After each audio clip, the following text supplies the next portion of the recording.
This morning's Dharma talk is titled Not Closed.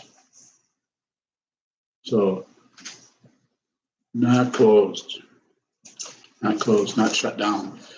And sometimes we think we're open, we think we're receiving, we might even characterize ourselves as an open person.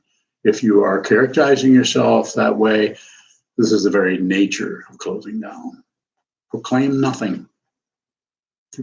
Anytime you proclaim everything, you take the identity that has not been inspected and move that identity out into an opinion, an idea, a statement, some kind of thing to keep the world from seeing closely who you are. It's a kind of highly sophisticated paranoia.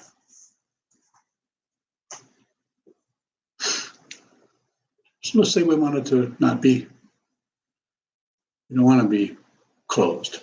Let's say that was the case. This is a path where that's what this is about. This is not about believing in something. This is a bunch of stuff. However, we need some stuff in order to give us a form, because if you don't have a form, because of the nature of the human mind, you will lose track of this particular path called a path of awareness, a path of wisdom, not knowledge. This is not, of course, it's called transcendental knowledge and all that, but it's actually wisdom, which is not the gathering of information or the coming to conclusions about things.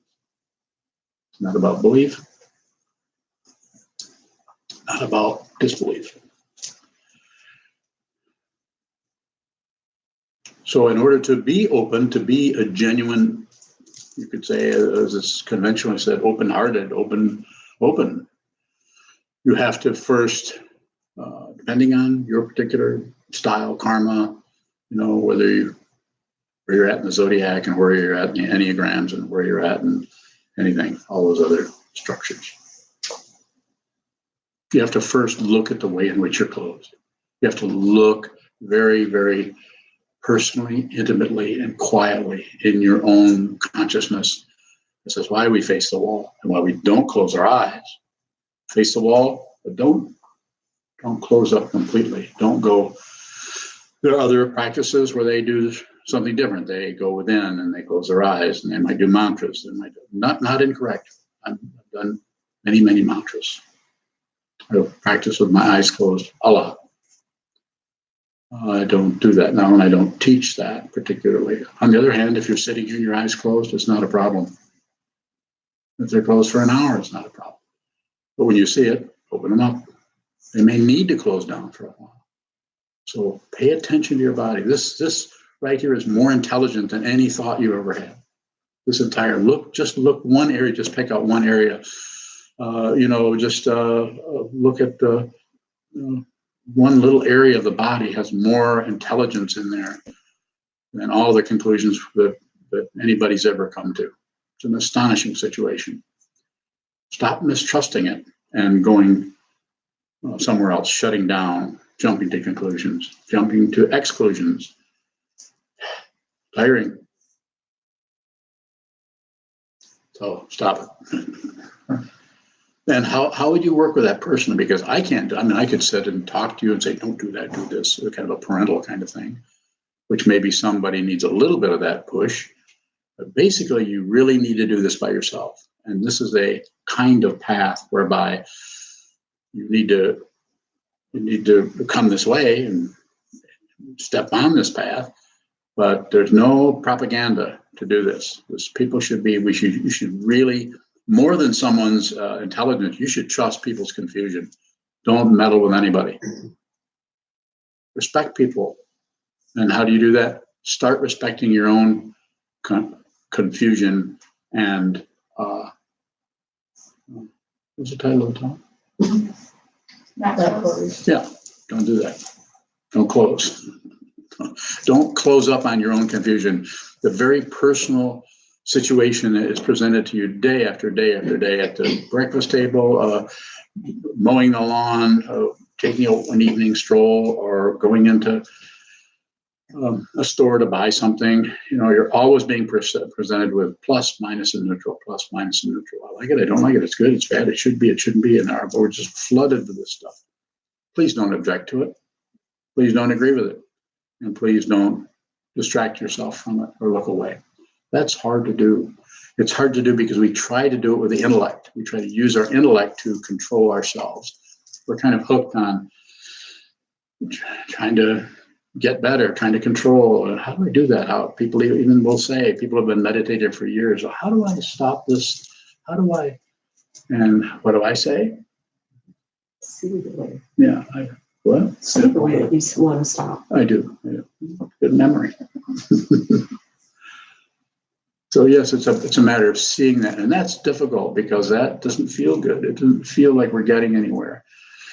But that aspect, that portion of the consciousness that doesn't feel like we're getting anywhere is not who you are. That's your, shall we say, false self, your invented self, sometimes called the narcissistic position that the consciousness sometimes take, or the ego. It's unreal. You do not have to get rid of it, but you should keep your eye on it, and you do not have to push it away. If you do that, you make it worse. If you fluff it up or try to say, well, at least I'm trying, please don't do that. Don't comment on anything. Take your medicine. Did your mother ever say that? Take your medicine. What is it? Trust me. So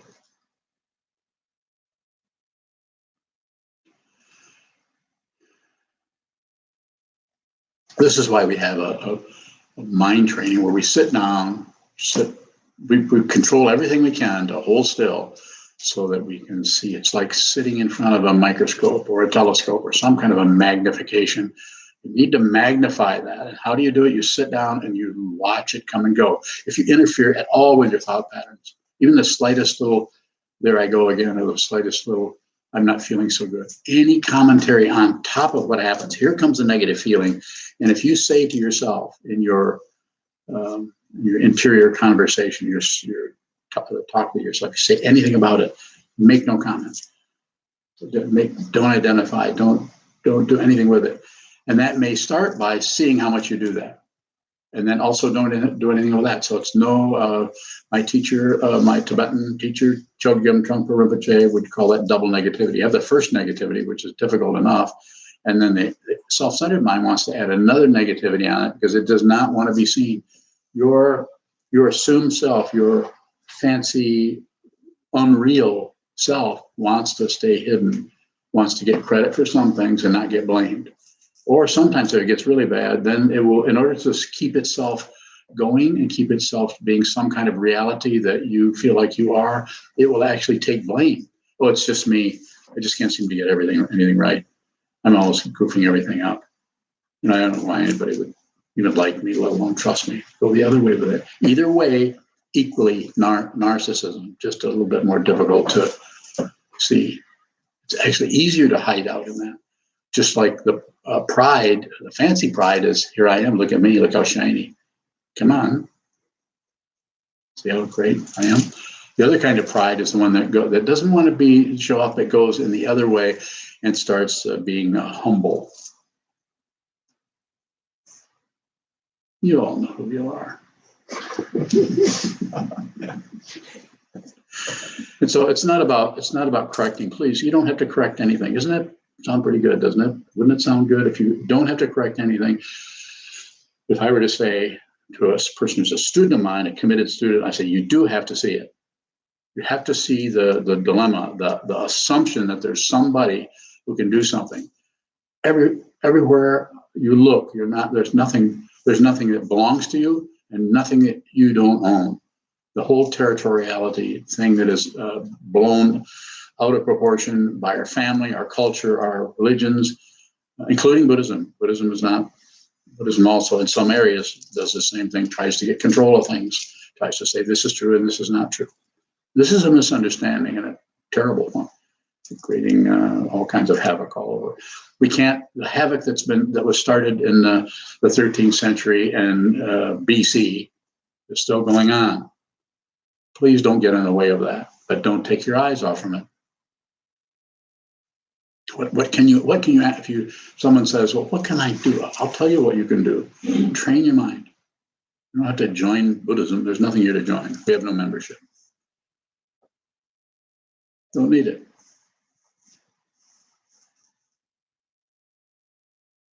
Set some time aside, sit down, hold still, and watch the nature of your mind without accepting it, without rejecting it. In other words, no validation of anything, no judgment or interpretation or analysis of anything. Now, off the cushion might be a little bit different, but on the cushion, you're just sharpening the awareness.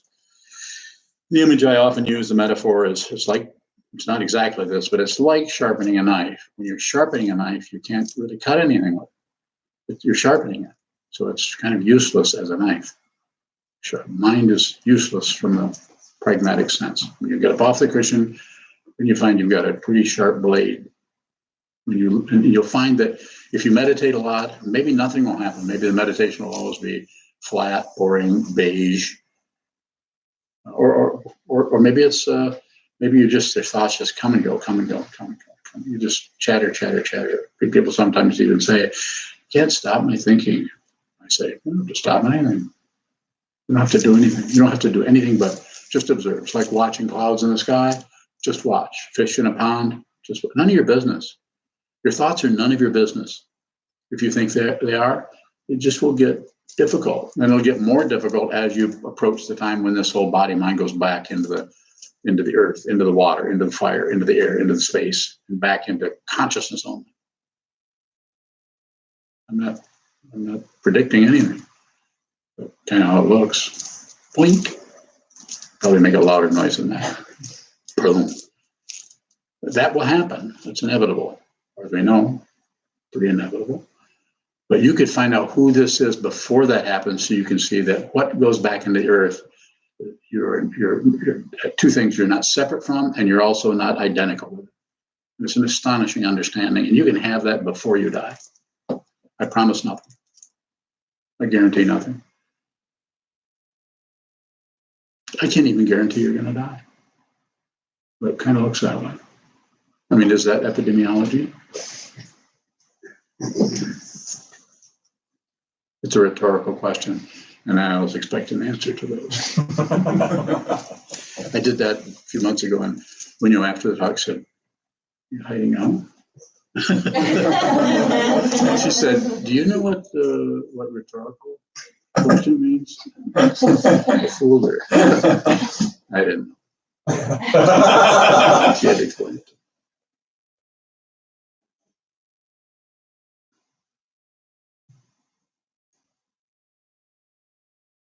What's the name of the talk? Not closed. Jinshu has a question. I know her.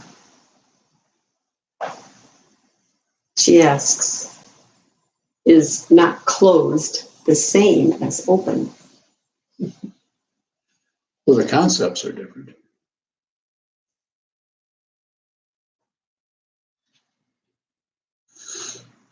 Sometimes what I would say that sometimes the saying not closed might bring us more to what is actually occurring. Where you say open, then we're actually taking all of the unexamined opinions, ideas, concepts, projections, beliefs, and we're actually bringing those in as a nice little family and say, well, I'm very open. Well, I'm just going to try to be open. If you're trying to be open, this is ignorance. Don't try to be open. See the closure. That's why this has it's via negativa, just a way of presenting it. They're the same as the teaching of the Mahayana teaching of emptiness. It's not exactly empty, but we have to say that because people assume and presume that the fullness is about the separate things. Me over here, you guys over there. I'm doing things good. That person's not doing so good. I'm getting better. I have more money. They have less money, and all the relative things that we use to evaluate and kind of see how we're doing, how we're getting along. That's who's better, who's worse. Whereas we say that everything you see is empty of what you think it is, then that actually might bring the consciousness out of its love affair with concepts into pure perception. Pure perception. If you look at something and see what it is, the the thoughts about it are extra. It's like it's like I can't look at that cake unless I can see the recipe at the same time. Otherwise, it's not there. Not far off. Yes, sir. You had mentioned nothing to correct, but what you just described, when you observe something, it seems to change. Is that correction? No. But it seems to change in a more. It seems to move towards wisdom. That's a statement. I want a question. What does it move towards? Doesn't move anywhere. What does it do? Doesn't do anything. What's the movement? In your mind. I don't see any movement.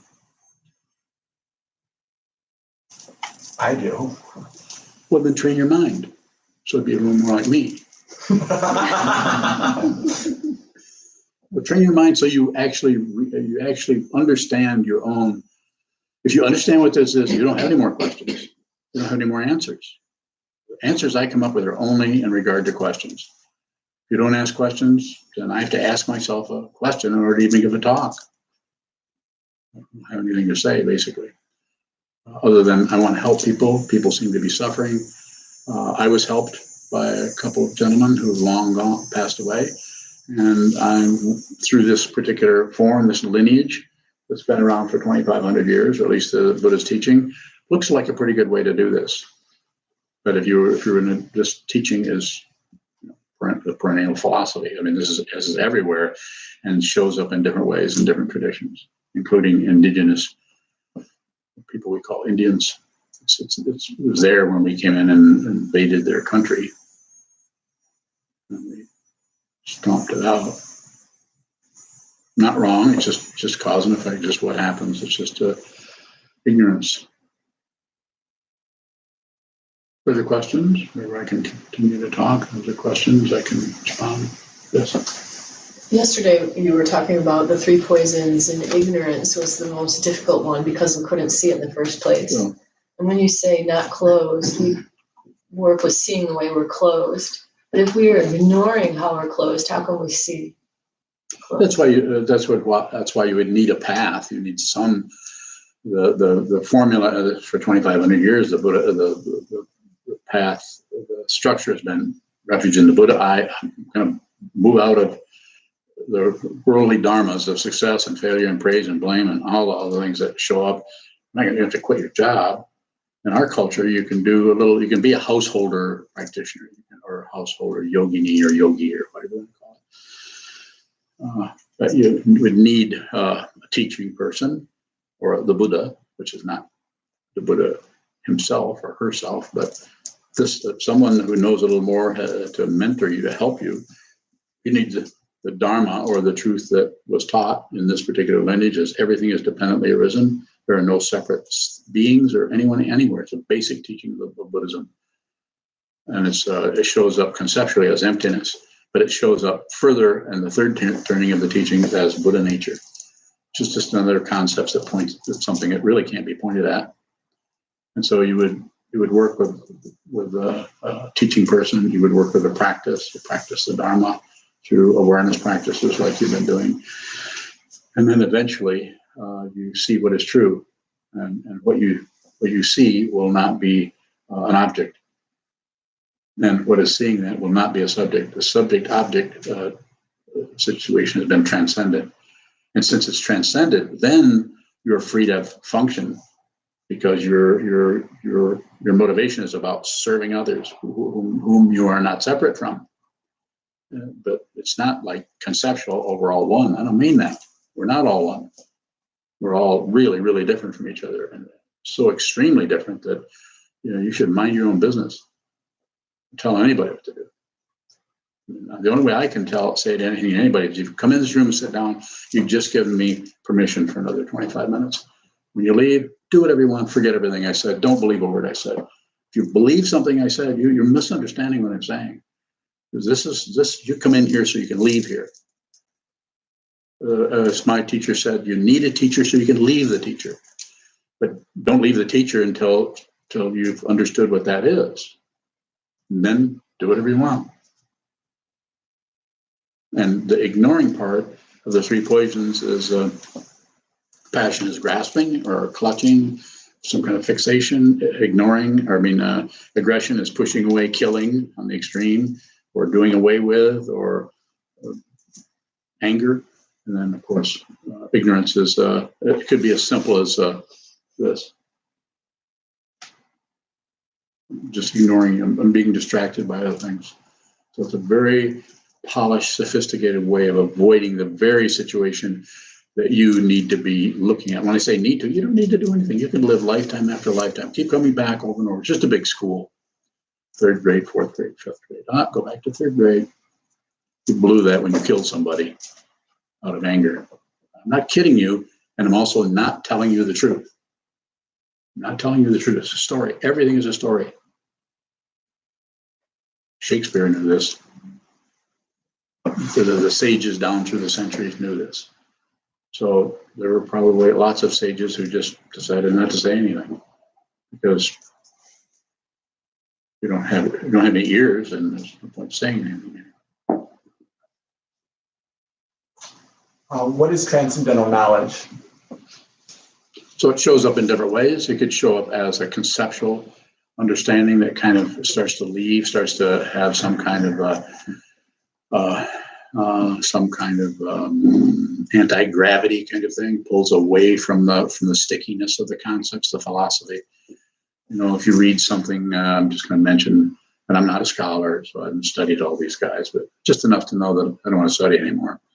Like Friedrich Hegel, very, very dense conceptual constructs.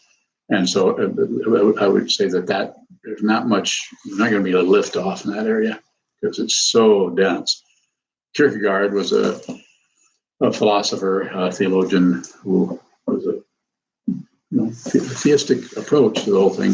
There's a lot of coming off the ground there, as there was with Martin Buber, the Jewish theologian. There's a strong sense of sacredness of everything. And that's not too common in someone who is so immersed in their concepts as those gentlemen were. So what we're doing here is we're you could say it's transcendental knowledge, in that we begin to understand everything is dependently arisen. We begin to see that there is not a separate thing. We begin to understand conceptually that anything that's here has to be dependent on everything else for its apparent here-ness, for its solitary identity. It's not, this is, as I often say, this is not separate from bamboo or trees. This is not separate from clay. And this is not separate from the hand that's showing you this. Not separate, not separate. It's in motion all the time. So it's very much like watching a movie or watching you ever had a 16 millimeter, shut it off. And there's one picture. That's called a moment. Moments don't hook together. They just look like they do. It's the mind that hooks them together. If you see what this is, time stops. There's no future. There's no past. And don't believe anything. This is not something to believe. If you're going to do anything with it, it might be better to disbelieve it. But I wouldn't go too far with that, because then you start to do what? What was the title of the talk? Not close. Yeah. You begin to be closed. You begin to be not open. Does that work? Yeah. It gets too simple, I get confused.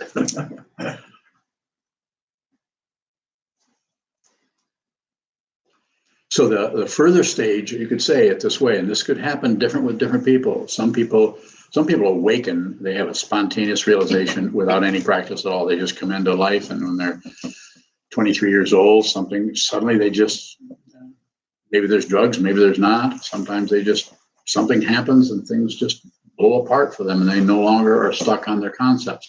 But unless they have a practice, that all starts to creep back in, because it becomes what? An experience. Realization is not an experience. This is an experience. I use this example over and over again. Hopefully, not that I hope for much, but let's say, hopefully.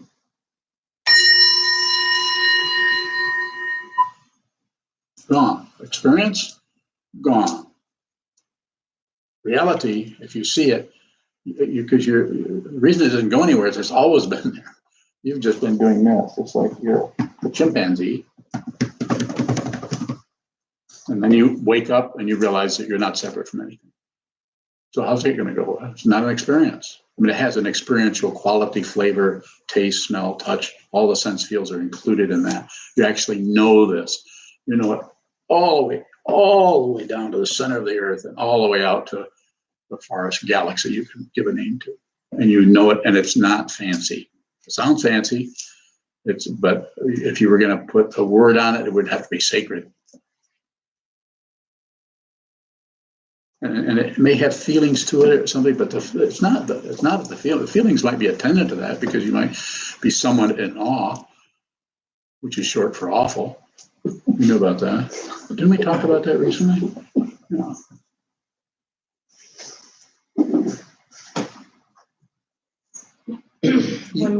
Isan, isn't it? Isan. What does that mean, Isan? Healing mountain. Healing mountain. How's it working? Healed any mountains? Standing still a lot. Have you healed any mountains? Oh. Are you a mountain? Are you a mountain? Am I? Kind of. Quite a hill. On a hill. That's good. You're a healer. You're a nurse. You remember what your question was? Good. So when we're in the company of a person who is closed, even if sometimes I see that as I know I'm closed, and it's a reflection. What's the question? What should we do? How do we interact with that? Just look at the closure, but don't add to the closure by trying to figure out what you should say to them or how you should. Don't strategize anything. Just your first perception of the close. Just look at the closure, because what you're seeing there is their Buddha nature. And when they're trying to either ask me to do something or ask me to fix something. Well, it's very situational. So some things you might do, and other things, I wouldn't discuss it too much with it. Either do it or don't do it. Explain nothing. Because they're already explaining everything, and if you start explaining such stuff around what they're explaining to themselves, then they don't hear themselves. They don't hear their craziness. They start to mix in your situation with theirs. So go ahead. More. That's really helpful. Well, good. Yes. Less is better. Just listen. The feeling that you're not helping them is ego. Don't believe a thought you have, and don't disregard it, and don't disbelieve it. Do nothing with it. Let the thoughts have their own kind of little independence. They don't belong to you. You think you have your thoughts? When you have a really terrible feeling, you think you're feeling something. There isn't anybody. So there's no way. I'm not saying you're not experiencing that. You have nerve endings in all the sense fields, including the mind. They're going to be abraded by things. So just insofar as you can, train the mind so that you can get more and more, to use the fancy word, more and more objective about everything that's happening, so that you don't believe this or disbelieve this or have little internal skirmishes with the nature of your mind and who you are. Fight with nothing. The only way you can tell if you can tell at all that someone might be realize they're awakened is they don't fight with anything or anybody. They have nothing to prove, nothing to say, anything, unless you ask them. Go ahead. I lost it for a second. So I've lost it for years. How you feel?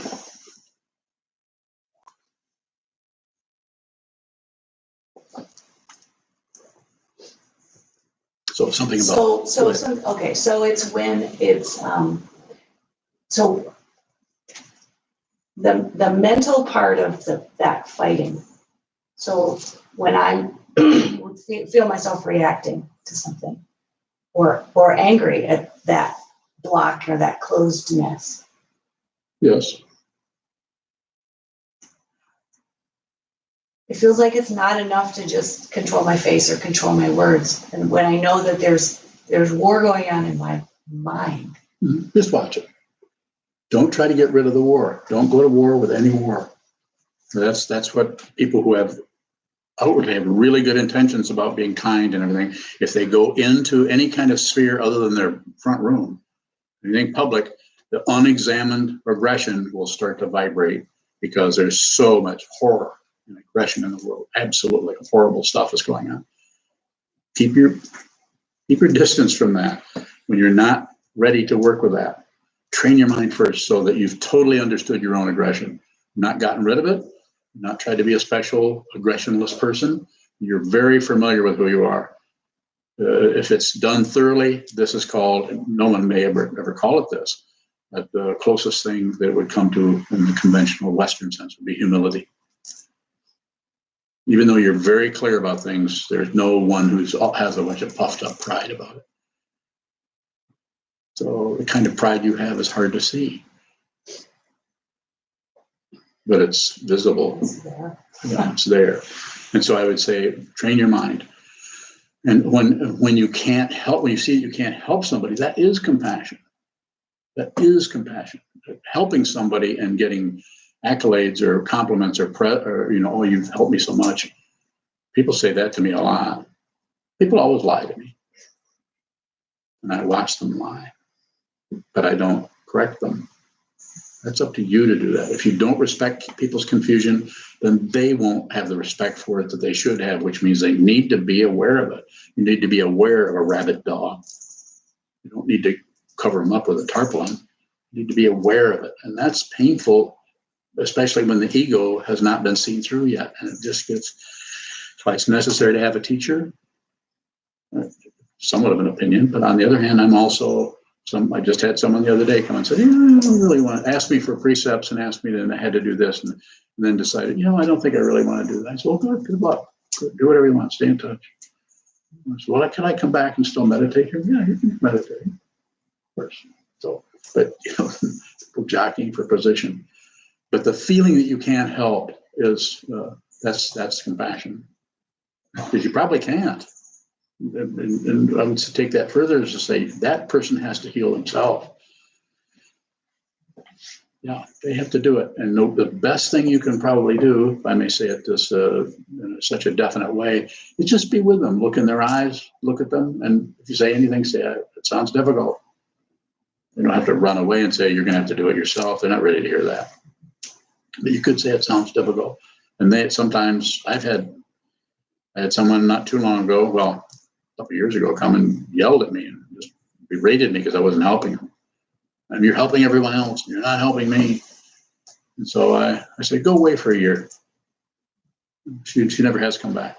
Did I do something wrong? I don't deal in right and wrong in that way.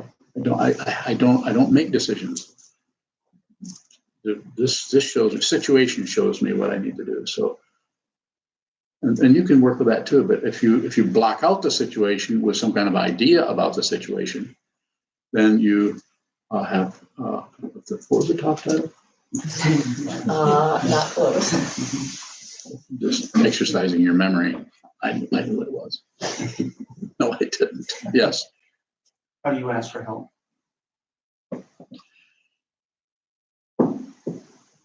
That's a pretty good question.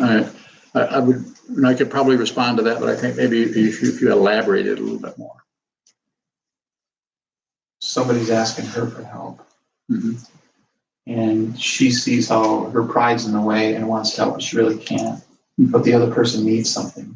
So how can that person ask me, or, if I'm the person asking for help, is there a way to go about that, or just understand this transaction? The transaction. I think it's so situational that if you're going to know your own wisdom mind, which you may have not seen yet or recognized, but it's there in everybody.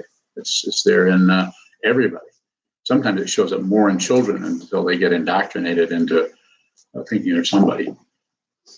I've got an education and all the crap really on little people. It's horrible. But that's part of the society and we're pushed into it. So look at the wall a lot. Look at the wall and work with the very question you're asking me, work with that in its very, very subjective state of the way in which you feel put upon, the health things that you're going through right now are really challenging, really good time to, use it as a teaching. Use it as a teaching. We don't know what's going to happen, but we know what's happening right now. Frustration and some fear. We'll just look at it. Just take it to the wall. There's nothing to solve. There's nothing to do. With the vow we all took this morning, be with all things. It's just a very simple statement. Be with all, whatever happens, don't object, don't agree, And certainly don't distract yourself or look away. That's anyone who can do that. And you have to do it to start with. And at some point, it just becomes you. You're not separate from what you've been. You're just not separate from it. So then there's no credential involved. You don't get to be somebody. The only way I wear this thing here is so that you guys will listen to me for a little while. As I've said before, if I wore a straw hat and came in here in boxing shorts, your boxing shorts still? No, you'd be kind of repulsed. Or you would listen, might listen, but I probably wouldn't say anything. And I probably wouldn't do that. But I might. Go ahead. I met with a parent because their child has challenging behaviors. Yes. And I explained to them, you just have to be with your child, pretty much kind of what you're saying, but they were looking for a strategy.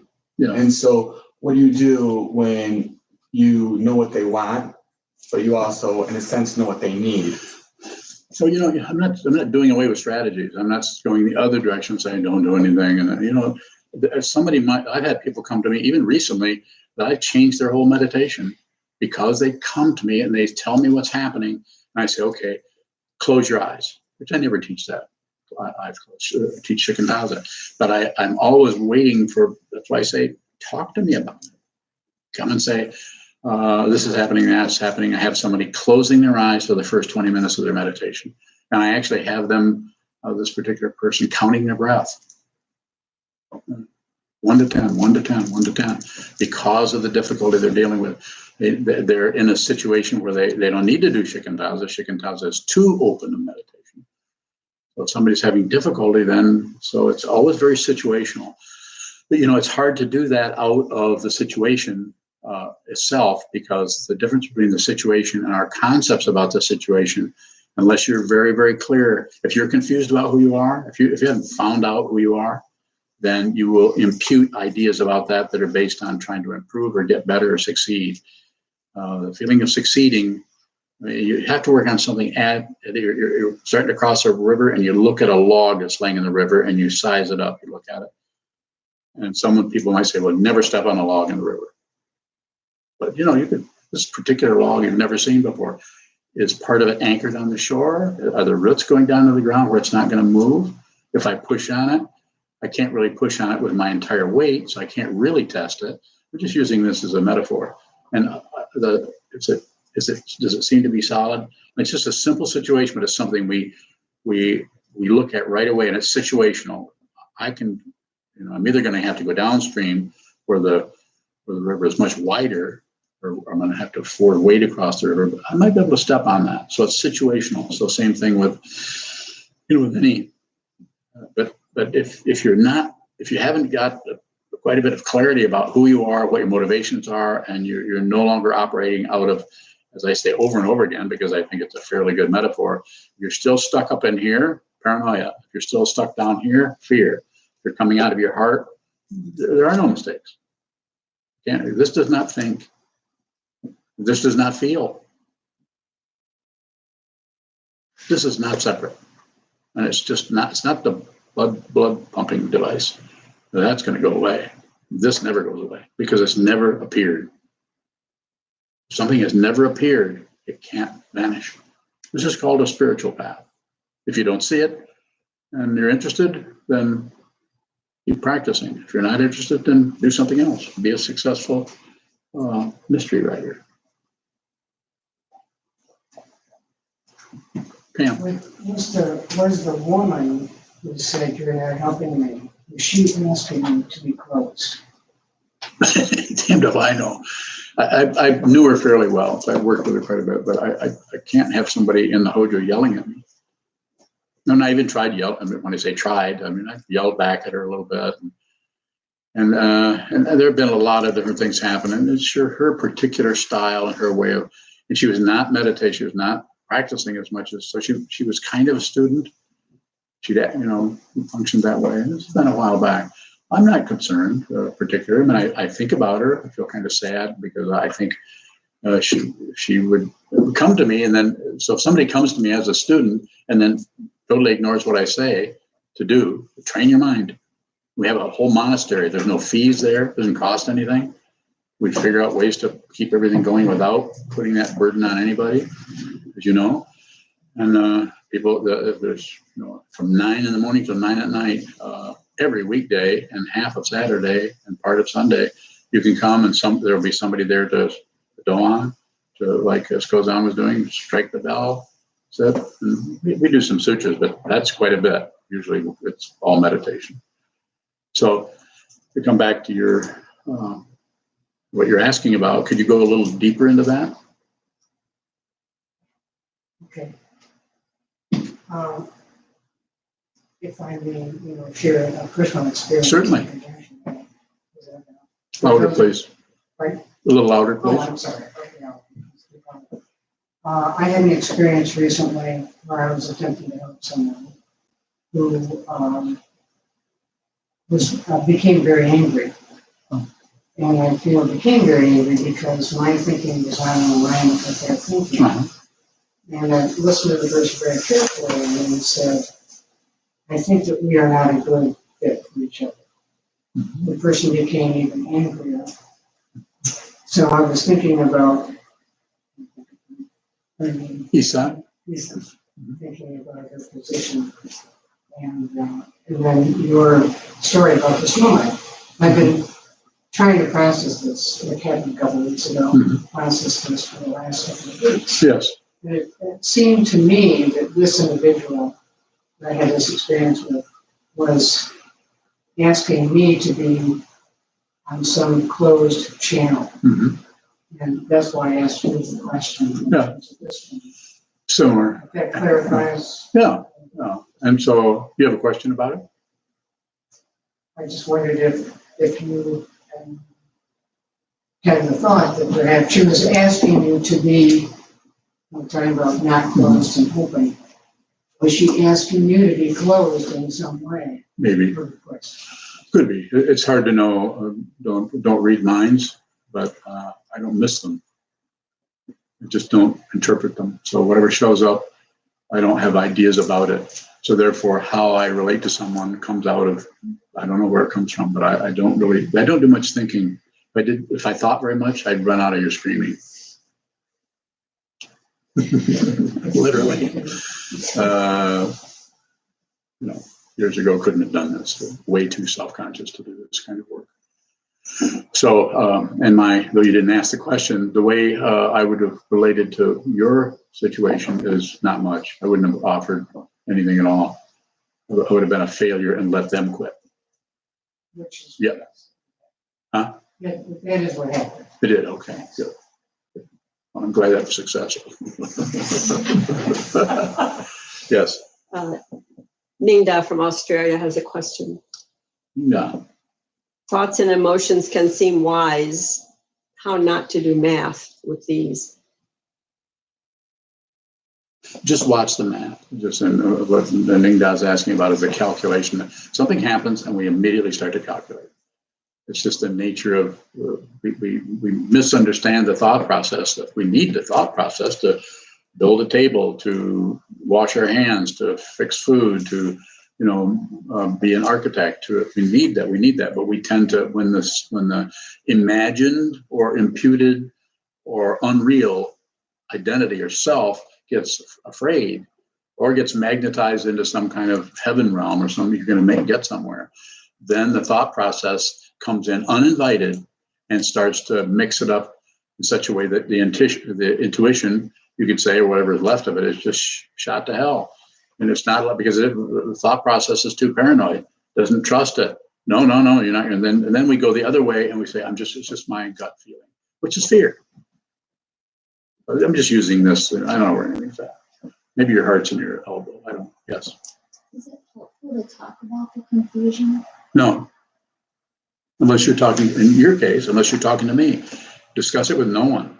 You don't need Eugene, you don't need input from anybody else about your confusion other than me. And why am I saying that? You want a teacher, you've got one. If you don't want a teacher, then fire me. But you could do that. People do it every now and then and say, I don't want to be your student anymore. And I say, okay, well, good luck. I don't need students. You follow me? I mean, that's a really good question. I don't get that very often. But when I do, it's not a blanket statement. It's a lot of it has to do with what I know about you that we've never discussed, that you have never discussed with me. But what I already know, like I said, I'm not a mind reader. I just pay attention. Give everything your attention. Stop producing and start receiving.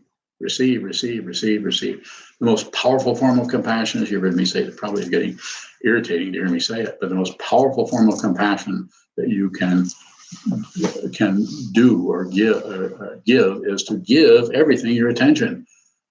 We tend to we tend to be greedy with our awareness. We tend to take our attention away because we want to think about something else. We don't really want to receive somebody's running off the mouth about how wonderful they are, how much trouble they're in, or we tried to help several times by saying, you could do this or this and this, and they're back again as the same circularity, still running that same thing down. And we want to say, what did I tell you? You should divorce that guy or whatever. Haven't I told you that over and over again? Not you. No. Not you. You shouldn't divorce him. You'll be okay for a while. So, but that kind of right and wrong mentality, it kind of goes under the radar of your wisdom mind, but it does not go under the radar of the ego, because the ego is actually using it to get its way, to reinforce the self-centeredness, narcissism of me. I'm the one who's succeeding, or I'm the one who knows things and so on. And when I say don't discuss it with anyone, I'm not saying you shouldn't, with your mate or someone, you shouldn't have a conversation about things, but wouldn't go into it too much, because especially if this person is not training their mind, they're going to be so glued to their thought patterns of right and wrong that you may be fine as long as they're feeling good. But if they start feeling difficult, you're going to get blamed.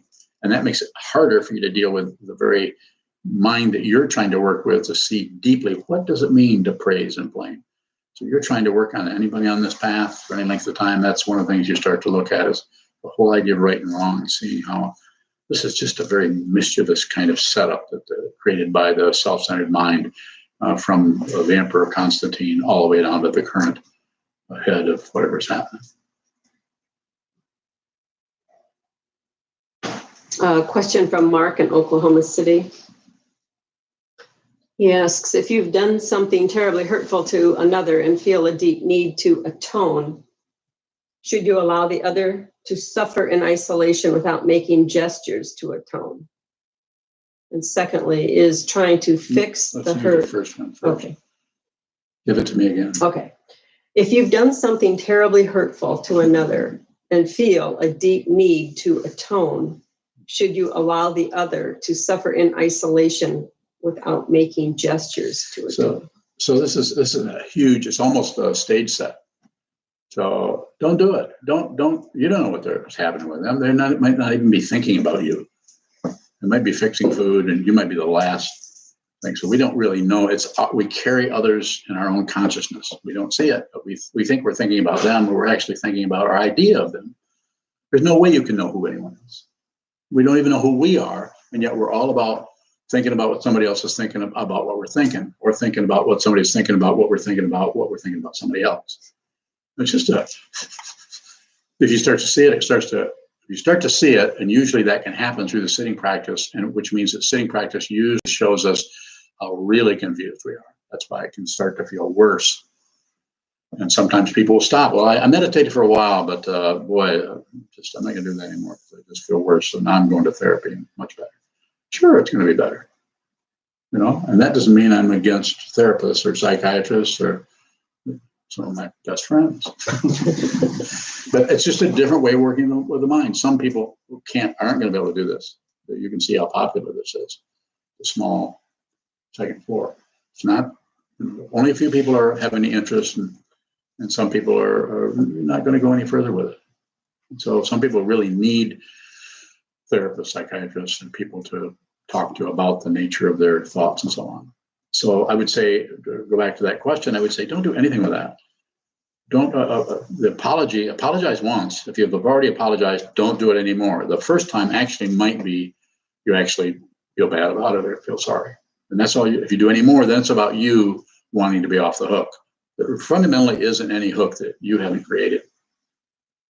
The whole guilt idea is just a highly polished, sophisticated form of me, and my life, my stuff, my feelings, and also the imagining that they're like being said there, that they're off. Should I let them do? You don't know what they're doing.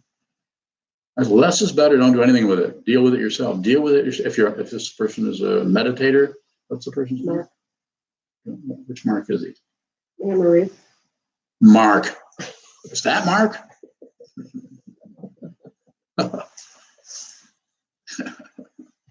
Okay.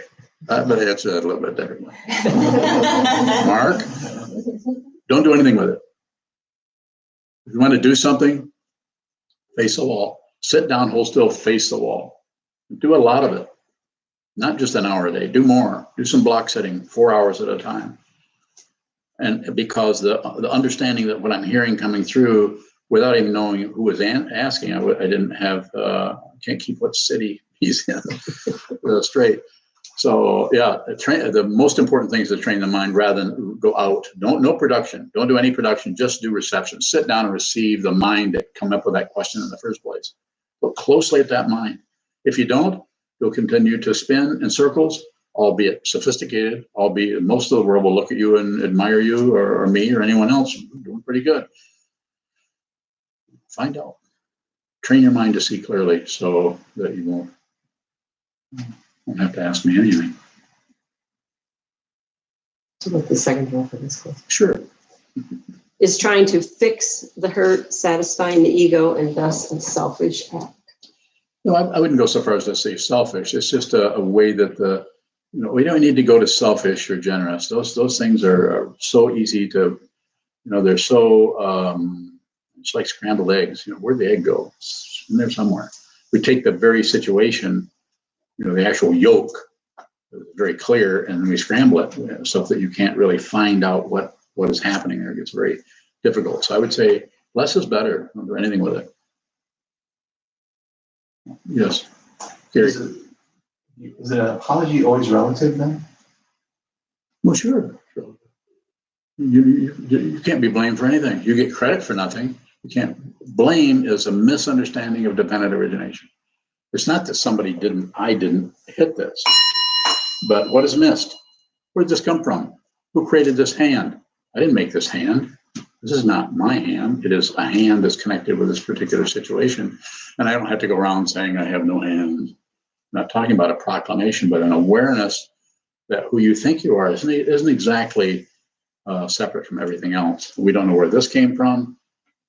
A sound happened, but it's dependent on the metal. It's dependent on this brass. Could have come from India. It could have come from Sudetenland, which used to be right next to Germany. We don't know where it came from. We don't know who made this. Who made these little lines in here? Where'd they go? Where are those people? I mean, just being silly about it, but it's like we don't. Anytime anything happens, it's dependent. This is what the said in the sutra in the Sandokai: mountains and rivers, or not mountains and rivers, but tributary streams flow through the darkness. It means that anything that happens, if you start to look any deeper into it, it starts to go back into the darkness, which means dependent origination from beginningless time. There's no solid individual anywhere. We're all created as a manifestation in this physical realm called the realm of desire. It's a composite. It's a compounded. It's a conditioned situation that has a duration to it. But who you actually are has never been created, has never come into existence, and therefore cannot pass out of existence. Think about that a little bit. Just reflect on that a little bit. It's powerful. Yes. I don't really know the question, but it's something. What is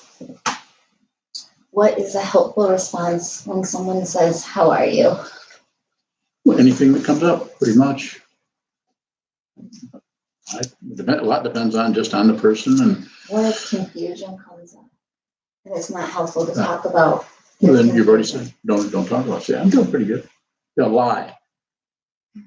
It's not about not lying. Our precept, one of our was the third one. It's not about not lying. Just like when it says don't kill, you got to kill something. You can't live without killing something. And what we do is we differentiate and think that celery is more important than a rabbit. Somehow the celery is, you don't have any eyes, so you eat that. You need to respect not only the celery, but rocks. Just because they don't, their consciousness is not like yours. It's an incredible form of ignorance and prejudice. I don't know if you can eat rocks, of course, but don't, when I say lie, I'm just saying, look at the person. This person does not want the truth from you. They don't want to hear. They don't want that. They want to go along their merry way. I mean, if you want to, it depends on who it is. You might say, oh, things are up and down. But if you're actually having deep feelings of feeling depressed, then one of the things you can start doing, stop calling it depression. Don't buy into any concepts about anything. As soon as you call something depression, you stop looking at the very thing that you're, just like if you, this goes on and on. It goes on and on. So lie. Feeling great. How are you doing? You can turn it around that way. You don't have to say, feeling great. You don't have to do that. You would look funny saying that. But you could say, okay, how's it going with you? You could turn it around like we often do. It's just a cultural politeness. What is that energy around feeling someone is, you feel that they need something more from your answer? Pride, yours. You knew that? Yeah. Don't get rid of that. Anytime you have any kind of feeling, negative, positive, negative, neutral, even if it's wanting to murder somebody, do not cover that up. It's very dangerous to do that. Just be a murderer that doesn't murder. You have to, it's difficult to understand that conceptually unless you've done some mind training, unless you've sat down and watched how really incredibly insane the mind is. And you have to get rid of your insanity. To try to get rid of your insanity is insanity. The very nature of that is insanity. This is why it's a spiritual path, not a mundane. This is not about getting better. This might be about getting worse until you actually see the original warfare that started at the beginning of this particular lifetime, which causes and conditions again more. Juzan from the monastery asks, what is a moment? So a moment is a word, of course, that points at something that has no dimension, and it's something that there isn't anything but this moment. That's not a particular elimination of things. It's just seeing that it's always now. It's always this. So and this does not lead to anything else. If you think that it does, then you'll be pulled around by your emotions, your thoughts, your hopes, your fears. But you can actually, as has been said, it works okay, but it doesn't work well because first you have to see the way you keep vacating everything, and the way you keep shutting down on everything, and the way you keep grasping at your opinions for some kind of lifeboat because of fear. And just be genuine, be here, be vulnerable. And I hesitate to say it this way, but be open. How do you do that? By seeing the way you're closed. It's difficult. So this moment has no dimensions. A minute you can measure. It starts and then there's 30 seconds later, and that way there's 30 seconds in a minute. You mean in Europe it's different? Yeah, it's metric over here. Metric minutes. Is Mayun on there? Mayun, you send me a text. Let me know if there's metric minutes. She will.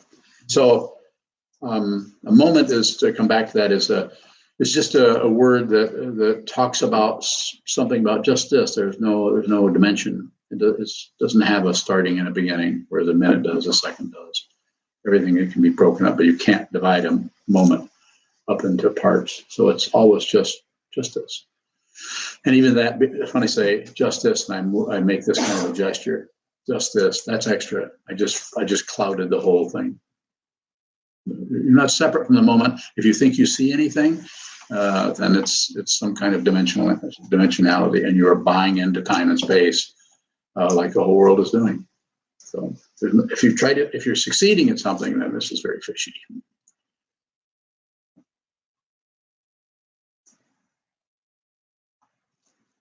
Are we done? One more question, if there is one. Any questions from the Loges? Anything? Any advice on raising children from birth on? Yeah. Just keep an open mind. Yeah, I think don't let them play with sharp objects. Protect them. But and as you say, as we say, feed and clothe and all the things we all know about. And insofar as you can, mind your own business and do it through example. That's really powerful. They are watching you, like, as they say, the metaphor, like a hawk, watching. How do you function? How do you function? If you have a dispute with someone, how do you work with that? So that's what they're looking at. But you don't have to, if you're already working with your own insanity, which is called sanity. If you're working with your own insanity, then even though it might not feel so good to you sometimes, those little people are watching. Children start out with their wisdom mind and slowly get it covered up by society and culture, unless you lived in the 14th century in Colorado, Wyoming, with indigenous people. It seems like there was a lot of wisdom going on then. Even in this area here, there's a sense that the people that we trampled on to come in here because of cultures. But I would say a lot of just receiving whatever they're doing rather than particularly teaching. They'll ask you what they want to know. They'll actually tell you the education they need by saying, "What about?" I remember asking my stepfather. We were going across Candy Bridge down in Florida in 1950, I think it was. I think I was 8 or 9. And I said, "What can you tell me about Jesus?" I thought, well, but what's interesting is even though I was 8 or 9, I knew he didn't know anything about it. But I was like, I want to see what he has to say about this.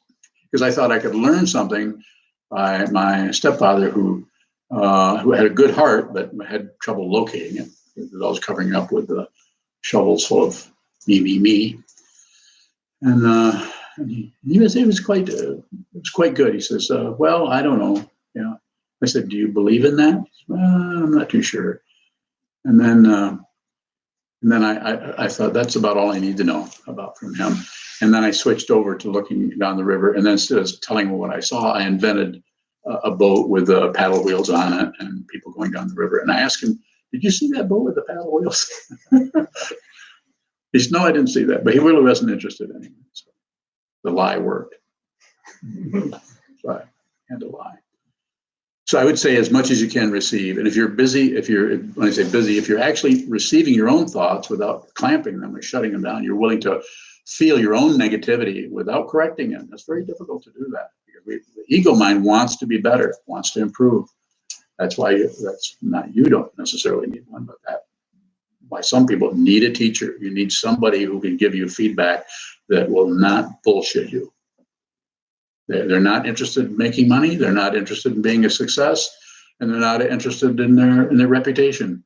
That when they talk to you, there isn't anybody but you. And that doesn't mean there isn't something happening here, but there's not a solid being here anymore. So that is what I would say in terms of relating to your children or any children. It's just them. It's not about you. It's completely give everything to them. And that means give it your complete attention and don't meddle, even though they're 4 years old or 8 years old. Protect them and allow them to experience bumping into things. Allow them to experience their negativity. Allow them to experience their minds. Support them so they can mature instead of getting stunted at a particular age because of people's input and criticism. Criticism in that time is extremely hard. It's just the only upside of what I got is it probably helped me get to doing this kind of work. Yes. Just a quick kid story, which your story reminded me of. I was walking with a young 4-year-old, and she goes, "Do you know some people believe in Jesus?" Yeah, that would be And I go, yeah. "Oh, I wonder what you believe in." And she goes, "Oh." I like that. What a little sage. Wow, that's great. Can I meet her someday? That's very good. It's like the little sage that's sitting downstairs with the headphones. Okay, very good. Stand and dedicate the merit that's in the back of the camp books.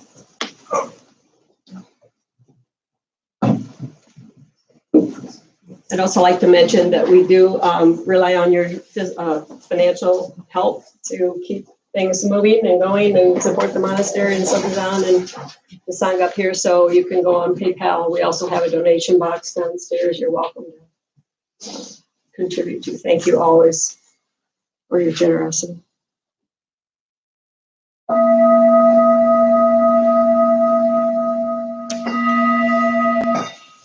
May the merit of this penetrate into all places, so that we and every sentient being together can realize the Buddha's way. Jiho san shi shi fu shi son sa ho sa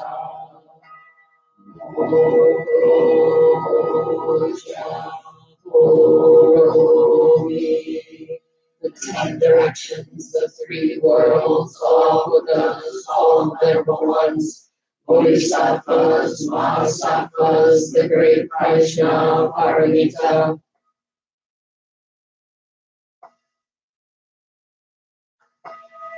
O Buddhas and Bodhisattvas of the 10 directions and the 3 times, please hear us. Please come down out of the light and protect Sokokoji Buddhist community and the places we practice, our families, friends, and all beings. Heal everyone who is unhappy, sick, or suffering, and fill them with light.